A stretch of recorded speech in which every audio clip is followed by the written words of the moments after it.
As Master Senator Warnock of Georgia is recognized. Thank you, Chairman Brown, and thank you, Chairman Gensler, for your testimony.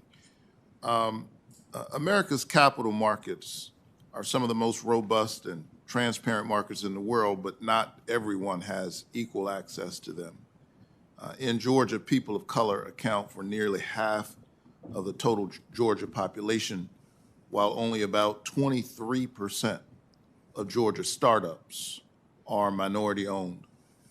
Women-owned businesses are also lagging, with women accounting for only 38% of business owners in the state. And according to a study by the Kauffman Foundation, Black entrepreneurs are 3 times as likely as white entrepreneurs to report that their business's profitability is negatively impacted by a lack of access to capital, and almost twice as likely to cite the cost of capital as hurting their business's profitability.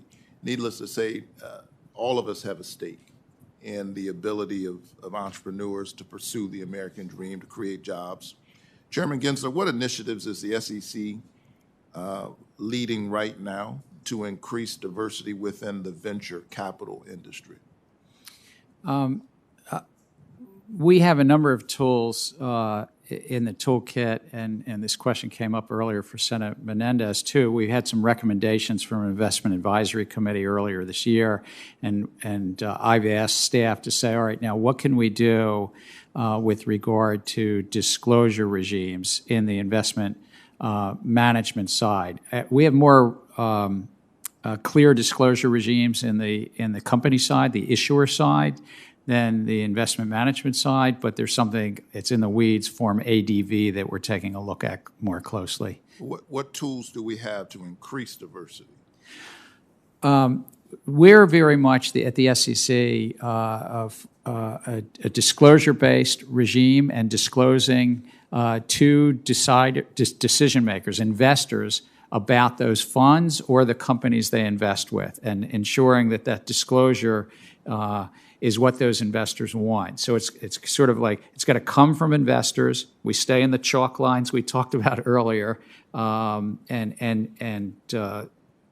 both on the issuer side and the investment management side, what investors wish to make their decisions.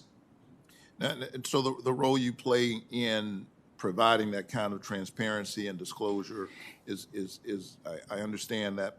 Let me ask in a different way. What is the SEC doing, or in your view, what could the SEC do to help encourage investor capital funds to look outside of their traditional geographical areas for investment and opportunity in other areas of the country, and not just in big cities like Atlanta, but small cities like Augusta and Macon and Columbus? I think a lot of this happens because without intentionally doing something else, there's a way in which the way things are traditionally done has its own momentum.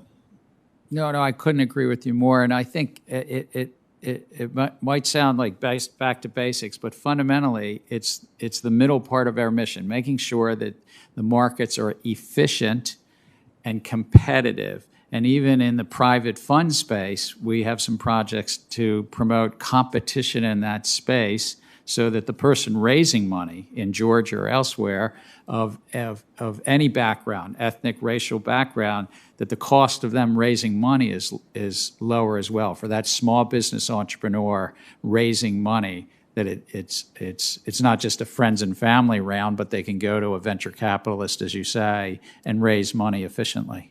All right. I'm going to shift to another topic. It's vitally important, and I think we all agree, that investors have confidence that financial regulators are keeping their protection top of mind so that our markets work for everyone. The pandemic has wreaked havoc on our nation and caused significant strains for every aspect of Americans' lives, including hardworking families in Georgia and throughout the country. Georgians face layoffs, small businesses permanently closing, and having constantly to worry about the health of their families and loved ones. Through all of this, criminals saw an opportunity to prey, particularly on vulnerable populations, and commit fraud, whether it is tricking folk into investing in companies falsely claiming to be producing medical equipment, or businesses using the pandemic to disguise their own fraudulent dealings. What tools and resources do you believe Congress can further provide your agency with to support in its work to fight fraud and protect retail investors? I thank you for that question. I think two areas. One is, frankly, funding. We've shrunk during the prior administration by about 5%. We've grown a little bit since this new administration, but we're about 4% down in headcount, and yet retail investing is up. We've been in the middle of a pandemic. We've got the challenges of doing things remotely. So it'd be good at a minimum just to get back to where we were in 2016. And I think we actually should get a little bit further than that. And in two, in some areas, and we've talked about the cryptocurrency area, is really just to help bring people into the investor protection remit. Because right now there are many individuals in this country that have already been hurt, and they're unfortunately going to be more spills on aisle 3, so to speak, old grocery store term, but